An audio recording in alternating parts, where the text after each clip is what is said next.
तो नमस्कार, मैं पंडित ब्रजेश चंद्र पाठक मनोकामना ज्योतिष चैनल पर नया अपडेट आपको देते रहता हूँ। नया वीडियो, नई जानकारियाँ, रहस्यमयी जानकारियाँ आपको प्राप्त कराते रहता हूँ।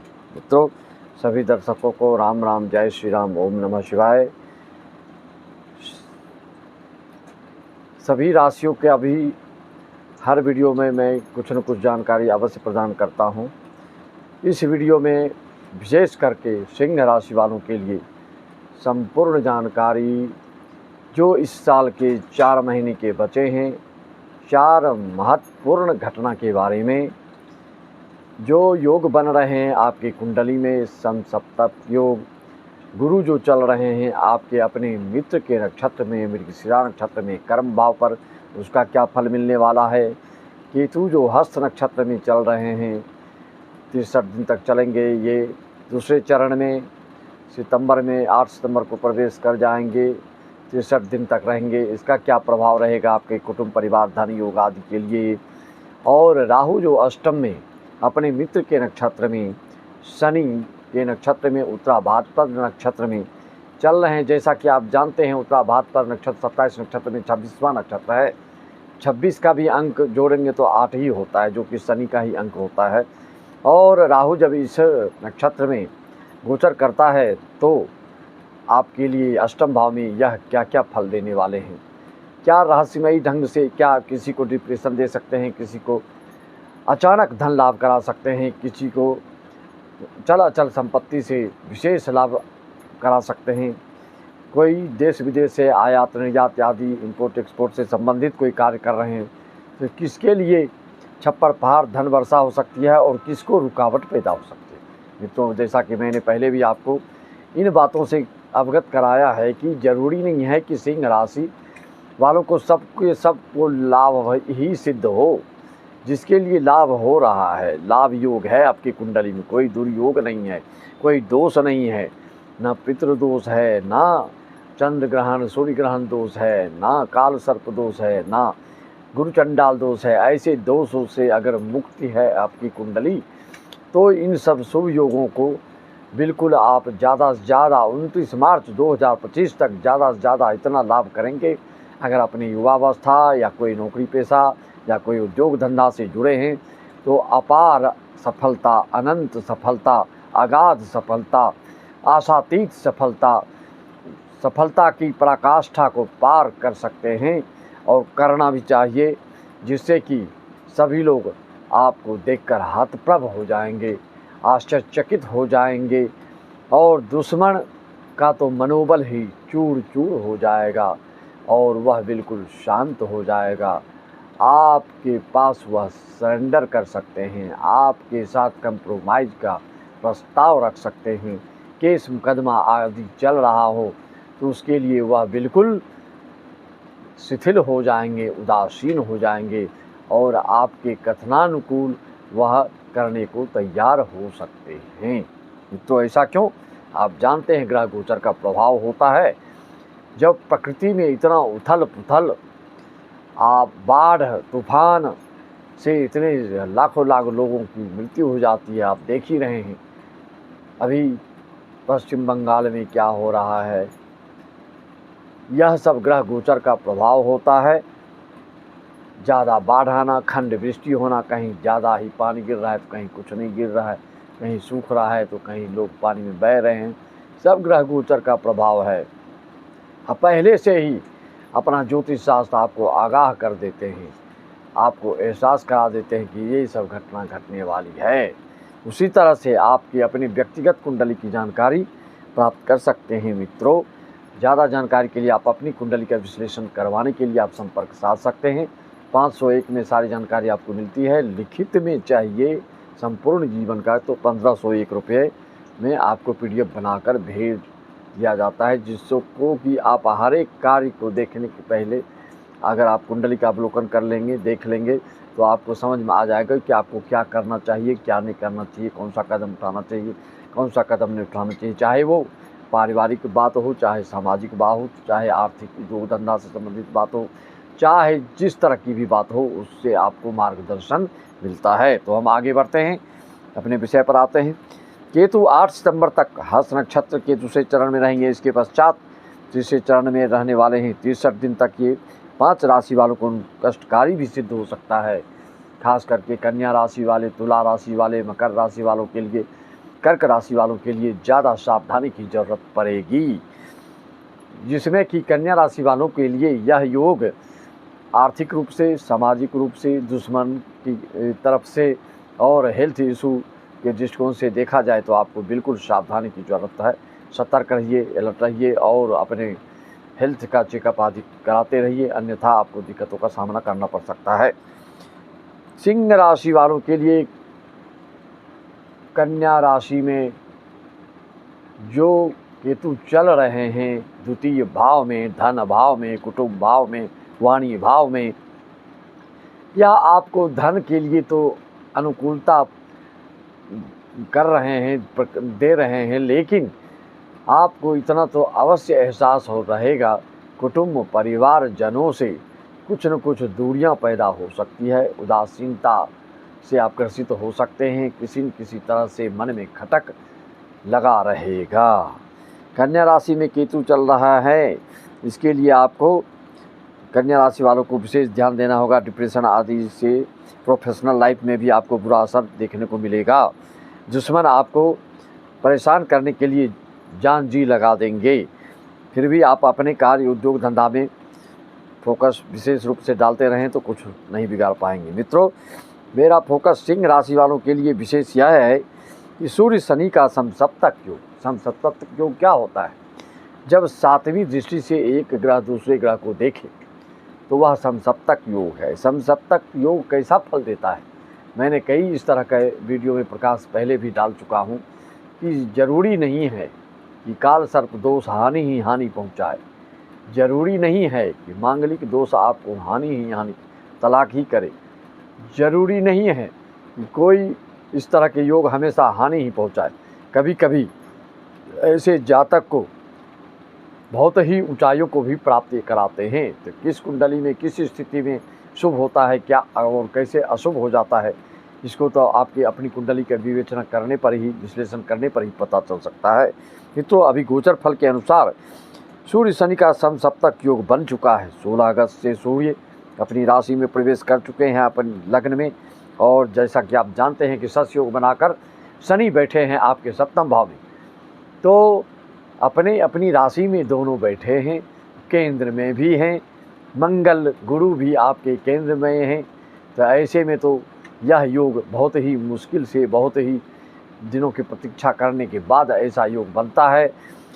ऐसे जातक के लिए इस 4 महीने में बहुत बड़े से बड़े रचनात्मक काम, सृजनात्मक काम और अचंभित करने वाले कार्य और बहुप्रतीक्षित वाले कार्य आपके संपन्न हो सकते हैं, जो कि अभी तक आप जिस चीज़ के लिए प्रतीक्षारत थे वह पूर्ण होने जा रहा है। इसमें कोई संशय नहीं, इसमें कोई दुविधा नहीं, इसमें कोई शंका की बात नहीं है। सूर्य शनि का समसप्तक योग अगर कुंडली में आपके शुभ योग में है तो ऐसे लोगों के रोजगार, उद्योग, धंधा, वैवाहिक जीवन आदि में सब में शुभ ही शुभ परिणाम देखने को मिलेगा। अगर कुंडलियों में आपके अशुभ स्थिति में अशुभ योग बनाकर बैठे हैं, सूर्य शनि की युति है आपकी कुंडली में, शनि राहु की युति है या दुष्प्रभावित है, कोई पाप ग्रह से युति है, तो फिर आपको दिक्कतों का सामना भी करना पड़ सकता है। चाहे आप सिंह राशि हैं, एक सिंह राशि वाले छप्पर फाड़ धन की वर्षा प्राप्त कर रहे हैं तो दूसरा वहीं पर कंगाल की स्थिति में पड़े हुए भी हो सकते हैं। इसमें कोई दो मत नहीं। अब इसके लिए आपको अपनी कुंडली का विश्लेषण करने के पश्चात ही पता चलेगा कि आपका कब समय पलटा मारने वाला है, कब आपकी मनोकामना पूर्ण होने वाली है, कब आप अपने संकटों से, अपने उधेर गुण की स्थितियों से निजात पा सकते हैं। एक चीज़ आपको ध्यान देना होगा कि अपनी बहुप्रतीक्षित कार्य जो आपके संपन्न आप जो करने जा रहे हैं, जो होने जा रहा है आपका, उसके लिए ज़्यादा तान-बान और ज़्यादा प्रकट करने की ज़रूरत नहीं है, अन्यथा आपको उसमें रुकावट आ सकती है। इसलिए गुप्त तरीके से अपने लक्ष्य को, अपने एम को, अपने उद्देश्य को प्राप्त करने के लिए आप तत्पर रहें, आपको पूरा हो जाएगा। खास करके, विशेष करके आपको भी सूर्य देवता का अर्घ्य देना, शनि चालीसा का पाठ करना, हनुमान चालीसा का पाठ करना आपके लिए किसी वरदान से कम नहीं होगा। अगर शनि आपके मार्केट है सिंह राशि वालों के लिए, अगर सिंह लग्न है काल पुरुष के हिसाब से तो यह जानकारी आपको मिल ही रही है, लेकिन अगर सिंह लग्न भी है तो आपका शनि मार्केश बनता है। तो इस स्थिति में काली चीज़ों का दान करना, काले कुत्तों को शनिवार को खाना खिलाना, पराठा आदि, और भैरव जी का भोग लगवाना शनिवार को, उनको भी दही बड़ा आदि का भोग लगाकर प्रार्थना आरती करने से आपकी शारीरिक अगर कोई हेल्थ इशू है तो उसमें राहत मिलेगी, कोई पारिवारिक इशू है तो उसमें राहत मिलेगी। मित्रों, सूर्य शनि का समसप्तक योग के बारे में आप समझा। गुरु जो अपने मित्र राशि वृषा राशि पर कर्म भाव में बैठे हैं, शनि वक्री सप्तम भाव में सस योग बनाकर बैठे हैं, राहु अष्टम शनि नक्षत्र के अपने मित्र नक्षत्र में भात पद में जो बैठे हैं, या क्या क्या फल आपको महत्वपूर्ण देने जा रहे हैं। जो अब 4 महीने बचे हैं उसमें आपके लिए ये लंबी अवधि वाले गोचर जो होते हैं शनि, राहु, केतु और गुरु, यह बहुत ही करामत करने जा रहे हैं। आपको मुसीबतों से बचाने जा रहे हैं, उबारने जा रहे हैं। कर्ज उधारी अगर चल रहा था तो उससे मुक्ति मिलेगी। किसी रोग आदि व्याधि से ज़्यादा परेशान थे तो उसमें भी अवश्य राहत का सांस लेंगे, आप चैन की सांस लेंगे। वैवाहिक जीवन में कोई दिक्कत, केस, तकरार, मुकदमा आदि चल रहा था तो उसमें भी सुधार दिखेगा और उसका कंप्रोमाइज़ की प्रबल संभावना बनेगी। मित्रों, सूर्य तो आपका अभी सिंह राशि में प्रवेश कर गए 16 अगस्त से। क्रमशः ये द्वितीय भाव, तृतीय भाव, चतुर्भाव में हर महीना आप बदलते रहते हैं, आप जानते हैं। केतु धन भाव में आपको शुभ फल दे रहे हैं धन के दृष्टिकोण से, लेकिन पारिवारिक दृष्टिकोण से आपको थोड़ा ध्यान देना होगा, अन्यथा आपको कोई मतभेद उभर कर आ सकता है। मुख रोग, दंत रोग से सावधानी की जरूरत है। आँखों की बीमारियों से संबंधित कोई चीज़ है तो उस पर विशेष ध्यान देना होगा। लीवर से संबंधित, किडनी से संबंधित, ब्लड प्रेशर वगैरह आदि है तो उस पर विशेष ध्यान देना होगा। गुरु केतु का सामंजस्य देखें। गुरु दशम भाव में पंचम दृष्टि केतु के ऊपर नज़र डाल रहे हैं, जिससे कि धन की बहुलता, धन की प्रगाढ़ता, धन की के दृष्टिकोण से कोई भी उपक्रम आपका सफल होगा। गुरु पर केतु की दृष्टि, गुरु की क्रमशः पंचम नवम दृष्टि और षष्ठम पर गुरु केतु की भी दृष्टि पड़ रही है। रोग, ऋण, शत्रु भाव पर बिल्कुल शत्रु का मनोबल तोड़ कर रखने में पूर्ण सक्षम रहेंगे। मित्र के नक्षत्र में गुरु राहु चल रहे हैं। राहु 16 मार्च तक 2025 तक इस नक्षत्र में शुभाशुभ परिणाम देने को तत्पर रहेंगे। जिनके लिए शुभ है तो अच्छी चीज़ों में निवेश, स्टॉक मार्केट आदि से बहुत ही लाभ प्राप्त कर सकते हैं। लेकिन जैसा कि मैंने आपको कई वीडियो में आगाह कराया कि जब भी राहु के कारण आप छप्पड़ फाड़ धन लाभ प्राप्त करते हैं तो उसका कुछ न कुछ दशांश आप पुण्य कार्य में लगाइए, परोपकार में लगाइए, कोई सत्कर्म कीजिए, कोई अनुष्ठान कराइए, कोई कथा प्रवचन कराइए, तो आपके लिए फिर वह दोष कार्य सिद्ध नहीं होगा। जो उसका दुष्प्रभाव है, जो गलत तरीके से आपका धन बर्बाद के योग या किसी प्रकार के पारिवारिक माहौल में विघटन का योग बनता है, वह फिर आपको झेलना नहीं पड़ेगा। अन्यथा कोई भी हो, अचानक धन लाभ राहु के कारण होता है तो अचानक वो कभी न कभी आपको ऐसा धक्का मारते हैं कि फिर ज़िंदगी भर आप टकटकी लगाए रह जाते हो कि यह हमारे साथ ऐसी घटना क्यों घटी। सूर्य 16 अगस्त को आप जानते हैं 7:45 पर अपनी राशि प्रवेश कर गए। मंगल ग्रह मृगशिरा नक्षत्र में 31 अगस्त तक गोचर करेंगे। गुरु का मृगशिरा नक्षत्र पर 20 अगस्त से 20 अक्टूबर तक चलने वाला है।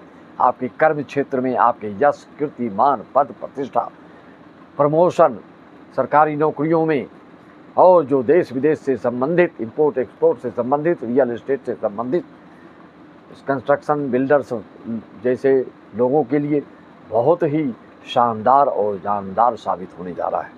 मित्रों, जब तक ये ऐसा 20 अक्टूबर तक इसलिए हैं कि वक्री भी होंगे, इसलिए इतनी लंबी अवधि तक 20 अक्टूबर तक 2025 तक रहेंगे।